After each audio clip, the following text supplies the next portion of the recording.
The Square Ball Podcast. Hello, welcome to Propaganda. This is the show where we find out what's been said about Leeds United. It comes in two parts. First of all, we find out what has been said about Leeds United by our fans. We're doing two games in this. It's Brighton and Palace. Possibly a little bit of contrast there. Should mention this is brought to you with Levi Solicitors. 10% discount on your legal fees at levisolicitors.co.uk/the square ball. We have audio and video as well, so find us on YouTube. Find us on your podcast app, and let's get into it then. Our TSB Plus subscribers sent us their feedback on the match balls, our match balls. We should say we're recording this Wednesday lunchtime, so barely, 12 hours since we left last night. I do feel like I was in this room minutes ago, I have to say. Which we were. Did you manage much sleep after Palace? It was about 2, I think, when I got to sleep. 3 o'clock for me. Yeah, I was the same. I went a bit delirious when I went home. It sort of hit me, and I just realised how fried my brain was. Got a bit giddy, didn't it? Yeah, and then I woke up at 6 when the dogs wanted to go out, so that was a bit grim. Actually, I nearly made my kids late for school because I was just like, another 5 minutes, and then I forget how uncooperative they are when it comes to being like, because for me, half an hour is enough time to leave the house. Like, it's fine, but when you're like, no, honestly, you need to hurry up. Yeah, you're 5 now. You need to take responsibility for yourselves. They're 8. They'll be fine. They can walk soon. Yeah, they can't walk yet to school. I mean, right. Thank God for that. Not in general. Anyway, the general theme post Brighton was that the world was awful, wasn't it? It was both on our feedback form on Twitter. I looked on Wacko. The theme was either people being pissed off that we're not very good anymore, and then other people were pissed off at the people who were pissed off, saying they shouldn't be because this is actually good and we're being really ungrateful and there's nothing wrong actually. And it was essentially that you and Moscow represented, I feel, in the argument you had. God, it feels like a lifetime ago. It does, doesn't it? I mean, Rick Hall has been digging me out as well, suggesting stop trying to start arguments and sensationalise things, which is not what he's come to expect from us. Well, sorry, that's me told, isn't it?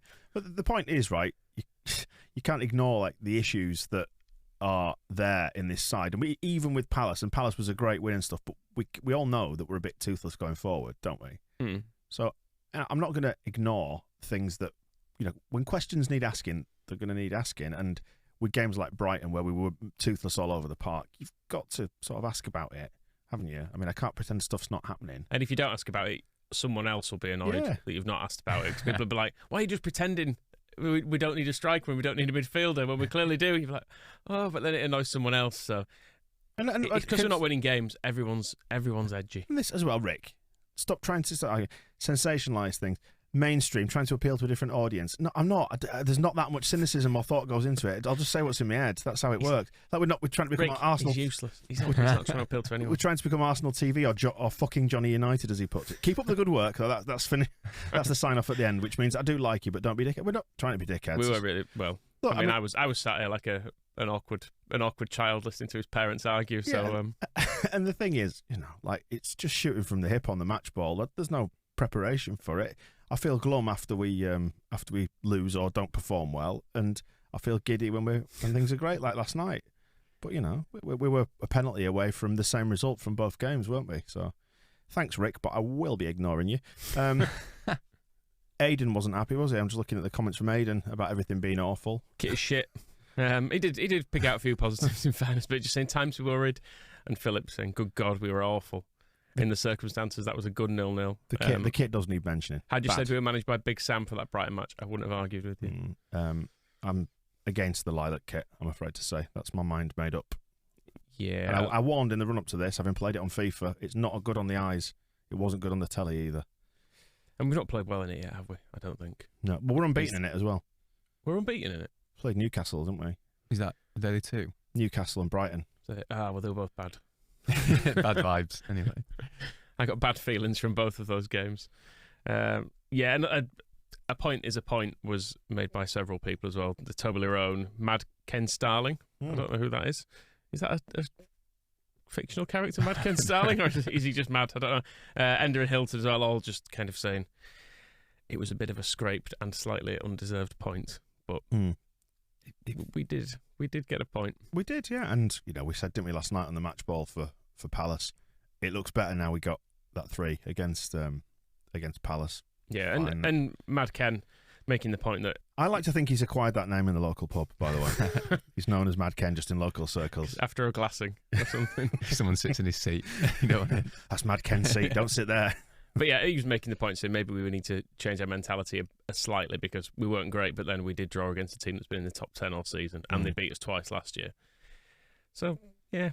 The fact is we should have lost, is I guess the thing. If we'd have got a deserved point, I'd be maybe more on board with it. But as it was, we left with a point because you don't always get what you deserve in football as Palace now. Do you know what? I think we'll talk about Palace in a minute, but on reflection, I don't think they really did deserve anything from that game. I think we did. I convinced myself on the way home. I was thinking about it and watching Palace clips this morning. I was thinking, actually, yeah, they didn't have much, did they? No. So, and owning Christian Benteke is reason enough to not score goals. Forshaw picked out as a positive point as well down at Brighton. Particularly his running. He did more running for us than anyone else. Was it for this whole season? For the whole season. That's a lot of running for a man who's got broken hips. Yeah, I think I've mentioned it on the match ball because I noticed he just seemed to be constantly sprinting about the place. And he was he's top of the season. I think Calvin against Burnley, I think, was second, but he was a good half kilometre behind him, I think. And then he did it all again last night as well for 90 minutes, which is, I guess, the most surprising thing. I think even Bielsa wasn't expected him to be this fit and this good for 2 games in a row in the space of 4 days or whatever it is. And just to prove the point we were making above with Rick about, horses for courses and all that, sinking feeling, the ever positive sinking feeling suggested there was too much laughter and too many smiles on the match ball. And after that performance, it should have been outright misery. If you can't say anything miserable, don't say anything at all. But there you go. He also said he felt like I'm being badgered into being more positive than I am. Let him drown in pessimism. Let him suckle from the teat of gloom. As we all know, this season is going to get worse. As it did last night. But, it's just the case, isn't it? You ride the wave. And we were talking about it last night on the Palace match ball about, at some points I'm making peace with the idea that the Championship's the best place for us, during that game. And then before you know it, by the end, I'm like, yes, we're going to get a Championship again. This is brilliant. So he probably is right in that I am occasionally pushed into being more positive than I naturally am. But I think that's a good thing because I'm aware that my levels of negativity are not always helpful. You're trying to appeal to a different audience now. You've gone mainstream and now you're on YouTube. Sick of it. People who've known me for a long time will know I've always been a miserable bastard. Just be authentic, Michael. Otherwise, Rick will be on digging you out. Well, you've taken it personally. Rick, I thought your criticism was fine. You just keep it short next time. Just say Dan's a dick. And Moscow. Yep, absolutely fine. He's not here to defend himself, so more Moscow than me, probably, I think. Llorente, Zach had a word about that, saying we were too soft on him for his performance at Brighton. But then again, he was dead good last night, so, yin and yang and all that. Meslier, again, a theme I'm sure we'll run through these, picked out as being great by Webby, and loads of hero nominations in for him, which we'll do on the main weekly show. Bielsa. Yeah, getting some criticism. And some from, in fairness, some from last night as well, even though we won. Just concern, essentially. It's all it is. People are just a little bit... I know you hesitate then trying to find the right word. Well, I don't want anyone to...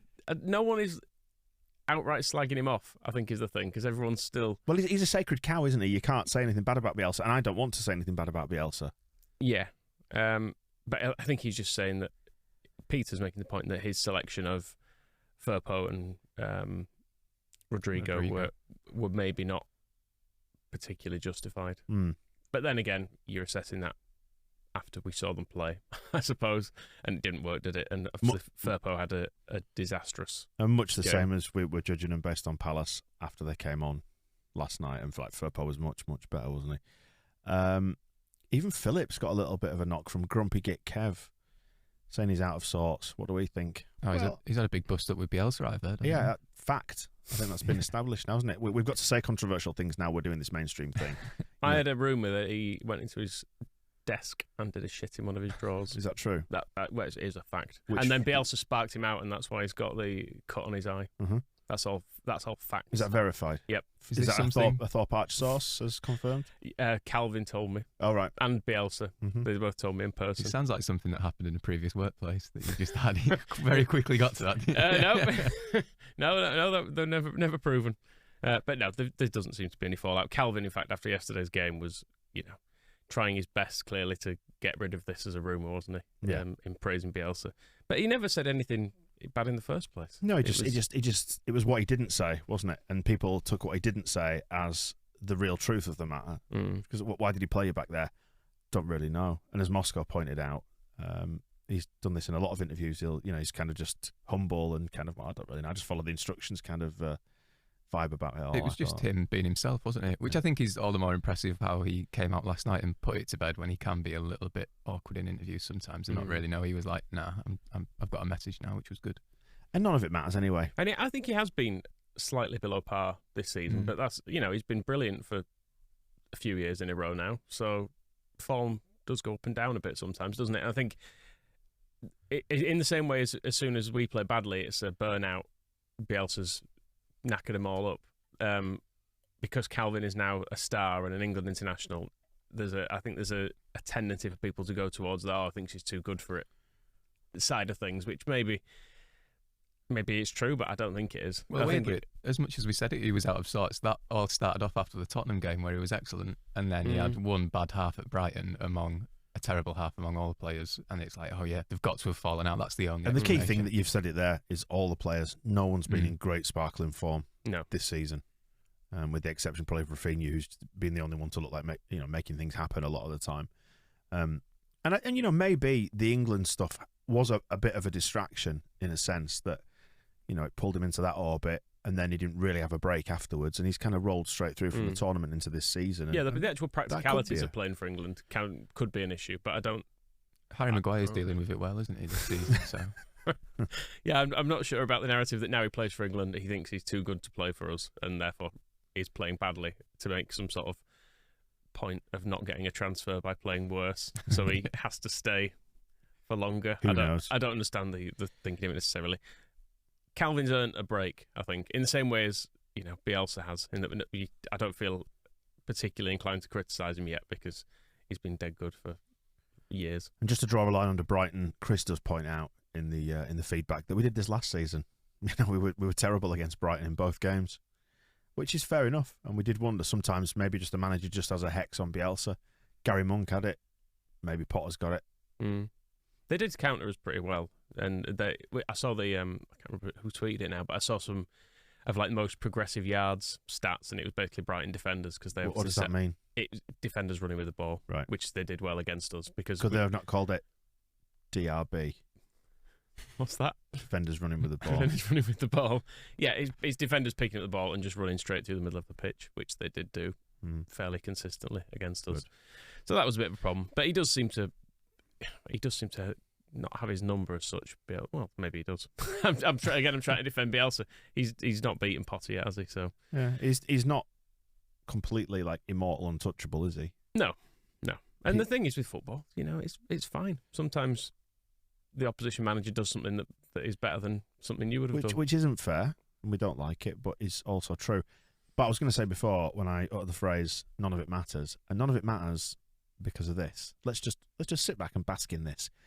You'll hear some crowd noise, and then you'll soon realise what's happening.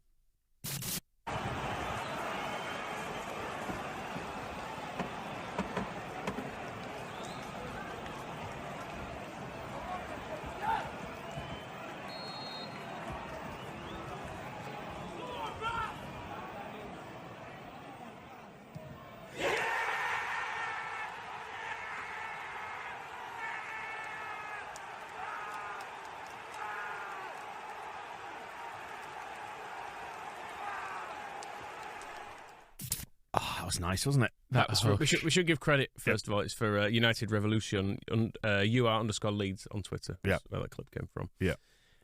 Where else in the world can you shout like that? Great, isn't it? Yeah. Ah! Yeah! I mean, yeah, I sit here in the cold light of daylight. I popped into Little Asda near me and dropped off a parcel earlier on. I won't behave like that in there. No. But you can do in Elland Road, can't you? Even if good things happen elsewhere, you can't shout like that, can you? No. If you get you find a fiver on the floor, you're not allowed to pick it up. But yeah, yes. School reports home. He's top of the class. Just don't scream about it, do you? It's something very primal about it. But yeah, it was a lovely moment. It was very nice. Although there was a lot of suffering attached to it last night. Just nerves shredded. And I think this is from Philip rather than the Lord himself, but it says Philip - Jesus Christ. That Palace game nearly shredded me. We were good, we weren't good, we battled, we looked like we bottled it, and then Rafa, cool as a million icicles, scored the penalty. Jesus Christ, this season might kill me. I think Phil Hay tweeted something to that effect, didn't he, last night? Mm. And it is, I've kind of, and I think Moscow's actually mentioned it in his match report today on the blog. I've come to terms with the fact it's going to be a bit of a grind this season, and it's going to be a battle, but it's quite fun as well, isn't it? At times, when it goes in your favour, it's quite fun. What, for the brief minute at the end of the game? Yeah, but that's, as we said last night. These are the moments we live for. Yeah, East Lower Paul saying, I thought we just about deserved the win, but my God, every game is still an effort. My heart can't take it, and that is a bit how it feels at the moment. Until we get consistently like a good 6 or 7 points above the relegation zone, and we can't see a horrific patch of games on the horizon. If once we get that, it's going to start feeling a bit better, and I think we can all relax a bit more. But it just is still all far too tense. We were talking after Brighton how we're veering from one thing to the other, and I think looking back at the reaction to these two games kind of sums it up, that there's such a wild fluctuation between doom and joy. And I think maybe it's just confusing, isn't it? And I guess there's not a rational explanation to how we've been playing or how this season has gone.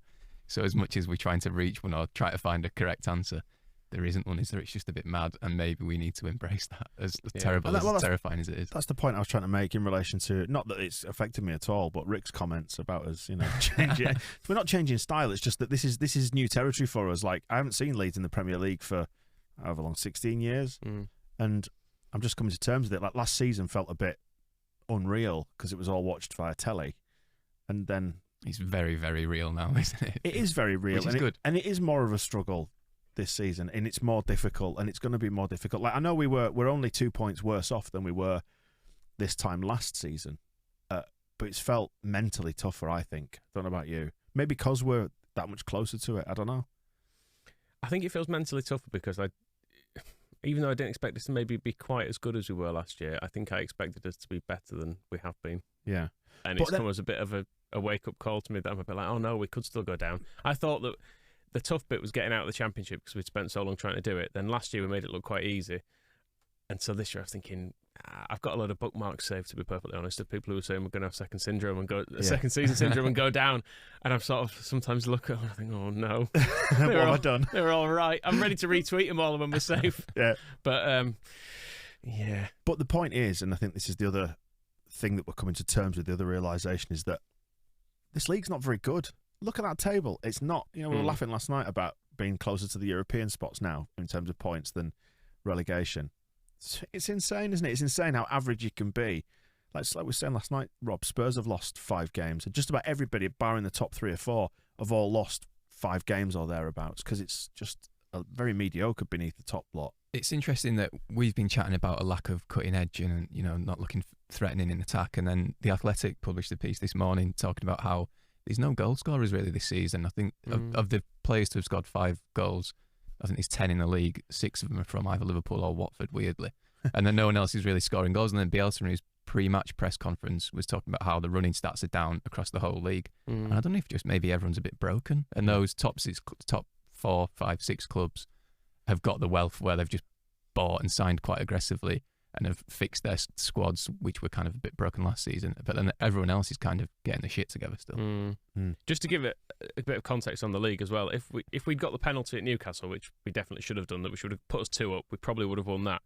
If we had 2 more points, we'd be 11th now. Right, exactly. I know there are games in hand because there are games to be played tonight, aren't there? But still, like 11th feels... Everyone's happy with that. Everyone in this group is taking points off just about everybody. There's no, we haven't got that kind of breakaway 7th, 8th, 9th, clutch of teams. Like Everton are just above us in the league.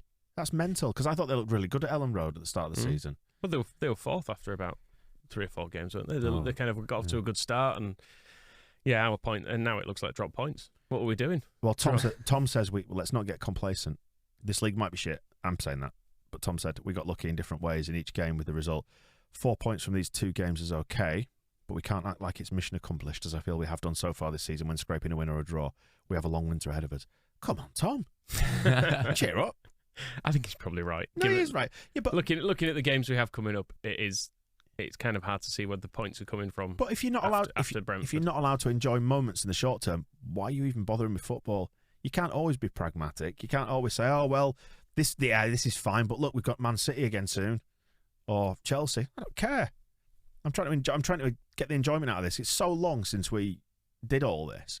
Like, I can't remember if I was saying it to you yesterday, but I was really looking forward to last night because I've not seen Elland Road under the lights for 2 years or more, and then Premier League 16 years under the lights. So enjoy it. Those games against City and Liverpool and whatnot, they might be fun as well. You know, we don't actually know that or not until it happens. So who knows? Yeah, Man City away last year, you'd have looked at that and you'd have been like, well, obviously nothing from that. And the truth is, nobody's getting complacent, are they? Because we are all pointing out that we've got this hard run of games, which is why there's pressure on these to get points. Yeah, I'm still panicking. If that's any consolation. I'm still. You need to be more negative. You need to be less negative. You need to be more mainstream. You need to be less mainstream. All of those things, please. Whatever it is. You've really taken it badly. Nah, I'm just running with the theme. Clicky, Craig, Timothy, all asking about Clicky. Is he broken? Does seem to be. There was, I think, there's comments from Brighton. I think about. Did he play at Brighton? Christ, I can't remember. I don't think he did he? He was anonymous. Maybe it was a previous week. I can't remember. Yeah, it's an ongoing theme anyway. Is what's happened to him. Yeah, I mean, he put in a hell of a shift in the first half against Palace, didn't he? Did a lot of running around without necessarily being effective in terms of link-up play, but he was fine in that opening spell when it was all a bit hell for leather in the first 15. I thought he was good. Yeah, Bielsa singled him out. He went a bit Harry Redknapp. He said he had a big effort. But yeah, I thought he was fine. I don't know. I'm kind of sympathetic towards Klich because I really like him, but I've forgotten what I was going to say, so it don't even matter. I think we've That's how good he is. This morning you've turned the calendar over behind you down, which you can't quite see, but but here is a slightly tired-looking Klich, must be said, on our calendar for this year. I think we've got Raphinha next December, haven't we, on the new one? So that's brave. Something to look forward to.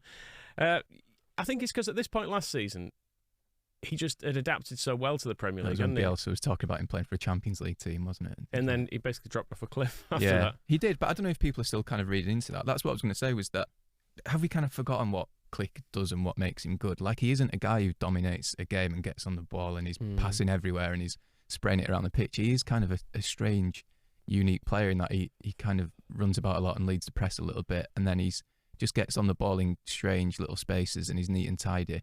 But again, like I say, he's not like a Forshaw who dominates the ball. So I don't know if people are just maybe forgetting what Klich is like in a way. Yeah, possibly. I think he's not scored in a while either, has he? That was it felt like there was a time when we could kind of rely on him for a goal. And he seems to have lost some of that threat. But that was only really like his first 6 months when he was in the team and we started singing that song and then he stopped scoring.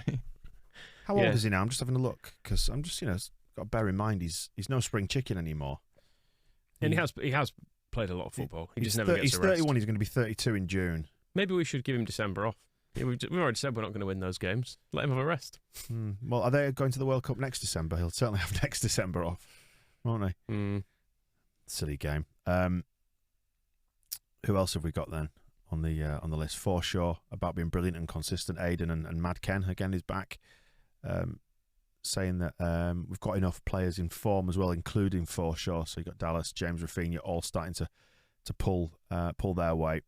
And Forshaw dictated our play all night and never stopped running or showing for the ball. Immense. It was good. Dallas got a mention as well for cupping Raphinha, which was nice. Yeah, we missed that, didn't we, last night? Full time, and it was Riot Badger on Twitter. Made a little clip of him, and Raphinha goes over to him, and Stuart Dallas grabs him and says, "Size of them." Yeah, that's what he says to him. Talking about his cojones. Yeah. And Adcham does comment as well. Just how big are the bollocks on Raphinha? Very quiet all match. Looked cold. Then stepped up and did that. I was very proud actually of Raphinha turning out in. I know there was a very small corner of Twitter didn't like him in tights at Brighton at all. Whereas yesterday he was in short sleeves, no base layer, shorts and socks, admittedly pulled up over his knees like sexy Brazilian stockings. But he was just out there in your standard garb and running around like a madman. I thought he was all right yesterday. Someone said he was very quiet, but I thought Raphinha? he was. Yeah. I think we struggled to get him into the game after that first 15 minutes, but then, as Moscow pointed out last week, you do have to give credit to the opposition. You're not playing against nobody, are you? You're always playing against another team. So I thought he was quiet too, but then I saw Amazon did a highlights compilation of him, and you thought, bloody hell, there's some really good stuff in there. Like his passing is excellent, which maybe he doesn't get the credit he deserves, but the way he switches play is brilliant. Yeah, you see the highlights back, you think, fucking hell, he's really good. Yeah, there was that moment when he got it on the right hand side, just in front of the east stand, and there was the switch on, and everyone saw it and kind of willed him to do it, but he had a man coming in on this side, so he just cut it back to his left, beat the man, and stuck it over to Dan James. You're like, you're just so good. It's a very high bar now for Raphinha, isn't it? That's the thing. If he's not, triple nutmegging someone and sticking it in the top corner, people are like, he was fine, wasn't he? He got man of the match as well, in what was admittedly quite a low-quality game, as Ali McCoist put it, because I watched back the sort of last 10 minutes last night when I was all giddy in the house. Did some nice dancing too. Yeah, he did some lovely dancing, didn't he? And I want to say as well, I really enjoyed Peter Drury and Ali McCoist doing commentary last night. Now, I was in the ground, obviously, but watching it back. Do you know what was most noticeable about Peter Drury's commentary? He just shut up. There were times when he'd stop talking and just let the action speak for itself, and there'd be a pause like commentators used to do.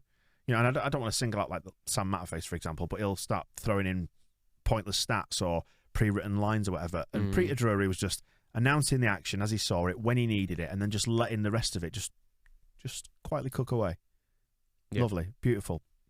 Some praise for Firpo as well, which I think we should mention, because Matt and Islo Paul both saying how good he was at overlapping with Dan James on the left hand side, and underlapping as well. He managed to get a bit of that going on. And after the incredibly dodgy start that he'd had, coming off the dodgy start and end at Brighton, it felt like it could be potentially a long half for him again, but as it was, he recovered, and I thought it was, if you can take out the first 2 minutes of his performance, I thought it was great. Yeah, he finally looked like he'd settled a little bit, didn't he? And he really enjoyed it in the little lap of appreciation.